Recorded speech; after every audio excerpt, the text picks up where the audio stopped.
ওকে, আমি আজকের ক্লাসে কিছু কোশ্চেন টাইপস নিয়ে আলোচনা করব। এখনকার যে ক্লাসগুলো হবে সেগুলো একেবারেই আমি খুব ভিতরে যাচ্ছি না, আমি জাস্ট উপর দিয়ে বলে যাচ্ছি এভাবে করতে হবে। কারণ আমি যে স্কিলগুলোর কথা বলেছি অলরেডি, যদি কারো মাঝে সেই স্কিলগুলো থাকে তাহলে সে খুব সহজে যে কোনো ধরনের আনসার করতে পারবে যে কোনো ধরনের কোশ্চেনের। বাট যেটা করতে হবে, তোমাকে সব ধরনের কোশ্চেন সম্পর্কে ধারণা রাখতে হবে যাতে পরীক্ষার হলে গিয়ে কিছুই নতুন মনে না হয়। আমরা আজকে ফিল ইন দ্য গ্যাপস নিয়ে আলোচনা করব।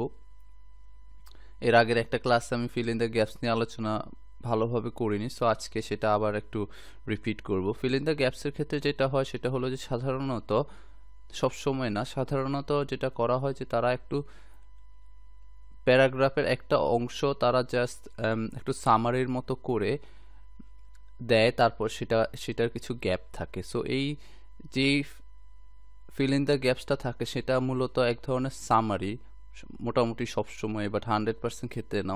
অনেক সময় তারা সামারি না করেও দেয় কোনো কিছু just normal fill in the গ্যাপসের মতো।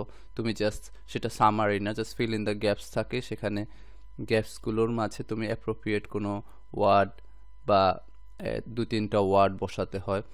সো ফিল ইন দ্য গ্যাপসের ক্ষেত্রে যেটা করতে হয়, প্রথমে আমাদেরকে দেখে নিতে হবে যে কোয়েশ্চেনে দেখা যায় যে নো মোর দেন 3 ওয়ার্ডস বা নো মোর দেন 1 ওয়ার্ড, এরকম কিছু ইনস্ট্রাকশন থাকে, সেগুলো দেখতে হয়।